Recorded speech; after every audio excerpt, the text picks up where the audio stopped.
नमस्कार, मैं बैठा हूँ वेदांत एसेट्स के संस्थापक श्री ललित त्रिपाठी जी के पास।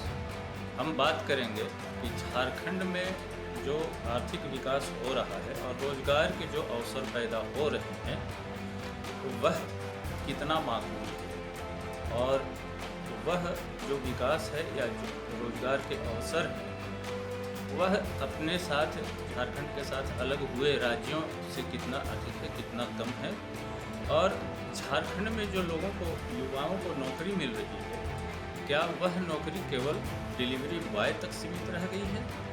हम बात करेंगे इन तमाम मुद्दों पे श्री त्रिपाठी जी के साथ। सर, आपसे सवाल ये है कि झारखंड 2000 में अलग हुआ बिहार से, इसके साथ में बाकी के 2 राज्य भी अलग हुए, छत्तीसगढ़ और उत्तराखंड। झारखंड का विकास, आर्थिक विकास, रोजगार के अवसर, और छत्तीसगढ़ और उत्तराखंड के विकास, आर्थिक विकास और रोजगार के अवसर, इनमें क्या अंतर आपको दिखाई देता है? ऐसा है कि देखिए, जहाँ तक राज्यों की विकास की बात है तो विकास के अलग अलग मापदंड और पैमाने होते, सब एक नहीं होते।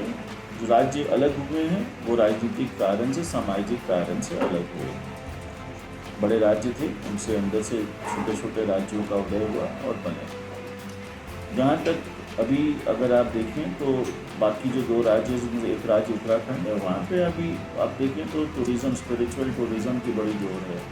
आध्यात्मिक टूरिज़्म अभी पूरी जोर पे चल रहा है। वो लोग अध्यात्म के नाम पे जो टूरिज़्म है, तो चूँकि जिसको हम 4 धाम यात्रा भी कहते हैं, देवभूमि कहते हैं, तो वो टूरिज़्म वहाँ पे अच्छे लेवल पे प्रमोट हुआ। छत्तीसगढ़ में भी अगर आप देखें तो छत्तीसगढ़ में नया छत्तीसगढ़ और नया रायपुर और उन्होंने नया डेवलप किया। बट और झारखंड की भी जहाँ तक बात करें तो झारखंड भी बट एक चीज़ जो कॉमन है वो यह है कि यहाँ तीनों जगह पे मैन्युफैक्चरिंग नहीं है, यहाँ पे सर्विस इंडस्ट्रीज़ नहीं है, यहाँ टेक्नोलॉजी पार्क उतने नहीं हैं। आप देखें बेंगलोर की ओर लोग पलायन करते हैं, पुणे, हैदराबाद, सिर्फ टेक्नोलॉजीज़ के लिए। यहाँ के लड़के माइग्रेट करते हैं एक शिक्षा के लिए, और दूसरा वहाँ पे जॉब करने के लिए। और अमूमन देखा जाता है वो लैंड अप करते हैं या तो बेंगलोर या चेन्नई या फिर हैदराबाद या पुणे या चंडीगढ़। तो वो जो मिसिंग इंफ्रास्ट्रक्चर है ना, क्योंकि सरकार का काम है इंफ्रास्ट्रक्चर प्रोवाइड करना, हम मिस कर रहे हैं इस चीज़ को समझने में कि यहाँ पे सबसे बड़ी चीज़ है।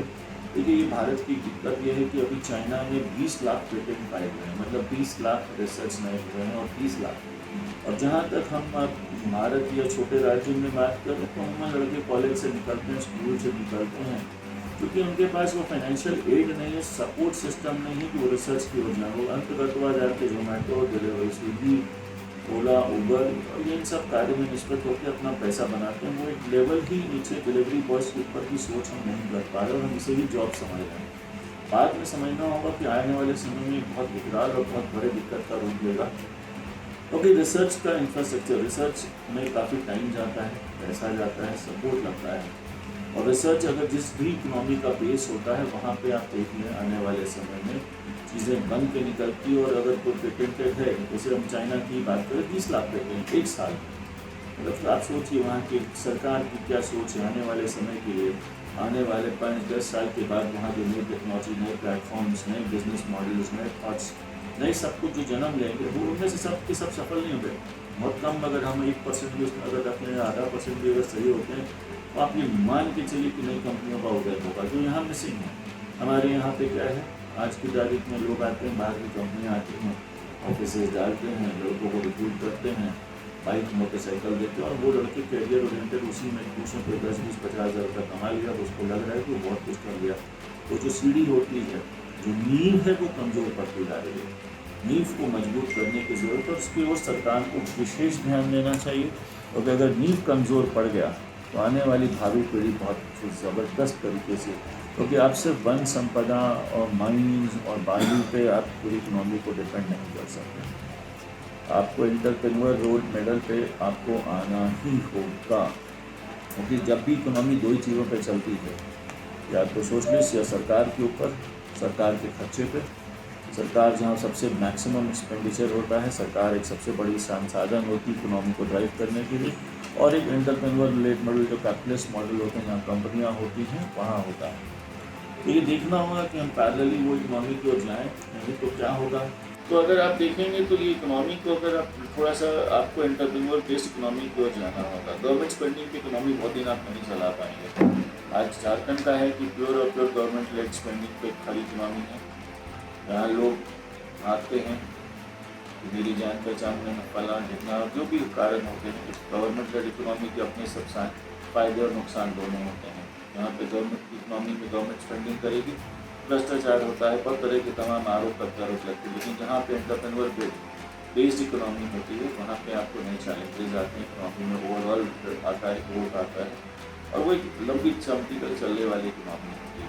तो ये बहुत बड़ा फैक्टर है और मुझे लगता है इस पर विचार करना चाहिए, वरना हम एक दिन मिस कर जाएंगे। हम एक पूरे राज्य में सिर्फ और सिर्फ डिलीवरी बॉयज़ का चेन और एक बड़ी कंपनियों के एजेंट बना के छोड़ देंगे, तो उससे ऊपर हम कुछ नहीं कर पाएंगे। बहुत बहुत धन्यवाद सर आपका। प्रभातखबर.com, विश्वास वही, रफ्तार नहीं।